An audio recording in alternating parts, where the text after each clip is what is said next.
ओम शांति। तो हमारी प्यारी सती दादी का अनुभव कंटिन्यू करते हैं।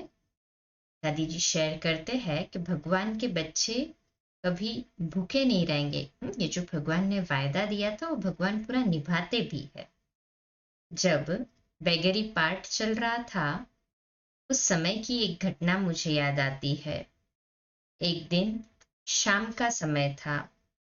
भोली दादी ने आकर मेरे से कहा कि सीतू, आज न दाल है और न आटा है, शाम को क्या बनेगा, बाबा से पूछ कर आओ। उस समय मैं स्टॉक संभालती थी। सीतू दादी स्टॉक संभालती थी। तो बाबा के पास गई तो देखा कि बाबा योग में बैठा था। मैंने बाबा से पूछा तो बाबा ने कहा, बच्ची, आज योग का टाइम बढ़ा दो। जो योग करते हैं संगठन में उसका समय बढ़ा दो। शाम को 4 बजे तक चलने वाले योग को रात 8 बजे तक बढ़ा दिया। शाम को 6 बजे पोस्टमैन आया पोस्ट लेकर। उसमें एक लिफाफा था। पोस्टमैन जाने के बाद लिफाफा खोलकर देखा तो उसमें 200 रुपये थे। उस लिफाफे को मैंने ही खोला क्योंकि उस पर नाम मेरा ही था। मैंने जाकर बाबा को बताया तो बाबा ने कहा, जाकर राशन लेकर आओ। फिर बाजार से अनाज ले आए और रात का भोजन बनाया गया। इस प्रकार बेगरी पार्ट में भी जब भी स्टॉक खत्म होता था तब पोस्ट द्वारा कहीं न कहीं से पैसे आ जाते थे। फिर ब्रह्मा बाबा में जब शिव बाबा आते थे तब ब्रह्मा बाबा का चेहरा ही बदल जाता था। हम सब ने भी तो अनुभव किया ना, गुलजार दादी में भी जैसे ही अव्यक्त बाप दादा की पधरामणी होती थी, पूरा चेहरा वातावरण सब बदल जाता था ना। उनका चेहरा तेजोमय हो जाता था। नयन बहुत मीठे होते थे। हमें अनुभव होता था कि बाबा से मेरे में लाइट आ रही है और साथ साथ मेरे से भी लाइट बाहर निकल रही है। हमें ये भी अनुभव होता था कि जब बाबा से दृष्टि मिलती थी अथवा लाइट मिलती थी तो वह कई दिनों तक हमारे अंदर रहती थी। अनुभव को जितना बढ़ाते हैं ना, बाबा से लाइट मिल रही है, मुझे दृष्टि मिल रही है, शक्ति कई समय तक चलती है। बहुत पावरफुल स्रोत होता है। एक्सपीरियंस किया है ना सभी ने इस बात को तो। हाँ जी। फिर लौकिक नाम और संबंधियों की याद तक भुला दी बाबा ने। बाबा संबंधों में जितने प्यारे थे उतने ही न्यारे भी रहते थे। लौकिक भान और भावना बिल्कुल बाबा में नहीं थी। यज्ञ में माँ बाप और भाई बहन के सिवाय और कोई रिश्ता यज्ञ वत्सों में नहीं था। अगर कोई ने किसी को चाची अथवा भाभी कह दिया तो उसको बुलाकर बाबा पूछता था कि उसकी शादी किसने करवाई जिससे तुम्हारा चाचा या भाई बना। इस प्रकार लौकिक रिश्तों की स्मृति भी बच्चों में न रहे, ये बाबा का उद्देश्य था। पहले हमारे कपड़े पर हमारा नाम होता था, नाम के साथ पीहर का नाम आता था। इसलिए बाबा ने कपड़ों से नाम हटाकर हर एक को नंबर दे दिया, कि ये भी भान न रहे कि ये इस व्यक्ति के नाम के लिए कपड़ा सिला हुआ है। नहीं, नाम का भान ही पूरा हटा दिया। इस प्रकार बाबा ने हमारे लौकिक नाम और संबंधियों की याद तक भुला दी। कितना पक्का कूट कूट कर बाबा ने ज्ञान और योग का पाठ पक्का कराया और धारणाएं भी ऐसे पक्की कराई। फिर जनवरी 1969 में माताओं का एक ग्रुप लेकर सेतु दादी मधुबन आई थी। शायद वह जनवरी मास की 14 तारीख थी। उस दिन बाबा ने मुझे कहा, बच्ची, आज अपने ग्रुप को बाबा के पास लेकर आना। सभी तो जानते हैं 18 जनवरी 1969 को बाबा अव्यक्त हुए और ये 14 तारीख की बात है। बाबा ने वो ग्रुप को मिलने के लिए बुलाया। मैं बाबा के पास सब माताओं को लेकर गई। बाबा ने पहले लच्छू बहन को कह रखा था कि माताओं को गिट्टी खिलानी है। सबसे पहले मुझे गरम गरम रोटी और मक्खन खिलाया। उसके बाद नंबरवार सब माताओं को फिर लास्ट में बाबा ने मुझे दोबारा बुलाकर गिट्टी खिलाई। यह देखकर एक माता ने बाबा से पूछ ही लिया कि बाबा, इसको क्यों 2 बार खिलाई? तब बाबा ने कहा कि क्या पता यह दोबारा खाएगी या नहीं। कितनी बड़ी बात कह दी बाबा ने, पर कितनी साधारणता से कही।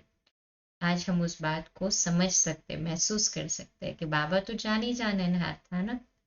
वो जानता था कि 4 दिनों में मैं अव्यक्त होने वाला हूँ, पर बाबा को इतना बच्चों से प्यार कि वो अंत समय में भी शरीर की स्थिति जैसी भी हो, परंतु अंत तक सेवा का पाठ पक्का रखा बाबा ने।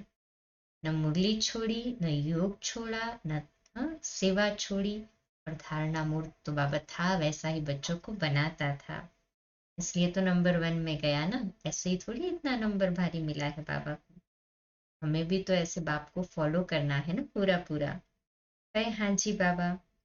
तब बाबा ने कहा ना कि पता नहीं दोबारा इसे खिलाने मिले या न मिले। उस समय बाबा में बहुत लाइट थी, वो बहुत प्यारी थी।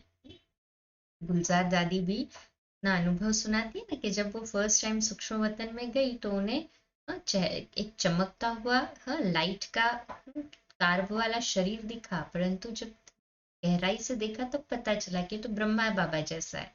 तब दादी ने ब्रह्मा बाबा को कहा कि ऊपर जो बाबा है ना, वो तो दिखता आप जैसा ही है पर आपसे बहुत अलग है। बाबा ने कहा कैसे? तो दादी एक्सप्रेस करती थी उनके एक्सप्रेशंस कैसे है, लाइटनेस कैसे है। फिर बाबा वो सुन सुन के खुद का पुरुषार्थ, खुद की उपराम अवस्था, योग से खुद के अंदर उतनी शक्ति भरता था। सोचो, ब्रह्मा बाबा के पास तो फिर भी लिमिटेशन था, क्योंकि साकार ब्रह्मा बाबा के समय में शिव बाबा का पाठ ब्रह्मा बाबा के रथ में काफी समय तक चलता था, अर्थात रोज आते थे ना बाबा। उनको पर्सनल पुरुषार्थ करने के लिए वो टाइम तो मिलता ही नहीं था कि जब शिव बाबा की पधरामनी होती है। इसलिए बाबा रात रात भर जाग कर योग करता था। तो हमारे को तो बाबा ने कितनी बड़ी मार्जिन दी है। बाबा ने ये रथ हमें फ्री रखा है, कोई बंधन नहीं रखा है। तो इसमें हम 24 घंटा भी सेवा कर सकते हैं, तपस्या कर सकते हैं। कहने का भावार्थ मैक्सिमम यूटिलाइज करना है। शरीर को जो आराम देना है वो भी देना है, परंतु हम ये महसूस करते हैं ना कि योग जैसे जैसे हमारा गहरा और पावरफुल होता जाता है, वैसे वैसे हमारे भीतर जो चंचलता है मन की, वो समाप्त हो जाती है, एकाग्र हो जाता है मन। इससे रात को नींद भी कम समय में अधिक फ्रेशनेस अनुभव होती है। अभी तो सब महसूस करते ही है कि बाबा खुद ही उठा देता है, अलार्म से भी पहले बाबा जगा देता है सभी को। अलार्म की भी जरूरत नहीं पड़ती, इतना बाबा ने इंडिपेंडेंट कर दिया है ना। सभी का ऐसे अनुभव, हाथ ऊपर करें। बाबा ने जब दादी को खिलाया तब दादी कहती है कि बाबा की उस समय की जो स्थिति थी, अवस्था थी, वो बहुत ही लाइट और प्यारी थी। बाबा ने मुझे 10 मिनट तक दृष्टि दी। हम अगले दिन अपने सेंटर पर चले गए। फिर 3 दिन के बाद समाचार मिला कि बाबा ने शरीर छोड़ दिया। उस समय मुझे ये नहीं पता था कि बाबा ने भविष्य को जानकर मुझे ये बोला और शक्ति भी दी। अच्छा, ओम शांति। बहुत ही प्यारा और वंडरफुल अनुभव रहा। कल अगले अनुभव को शेयर करेंगे। 2 मिनट के लिए डीप साइलेंस में शक्तिशाली योग के वाइब्रेशंस फैलाएंगे बाबा के घर के लिए।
अच्छा, शुभ रात्रि।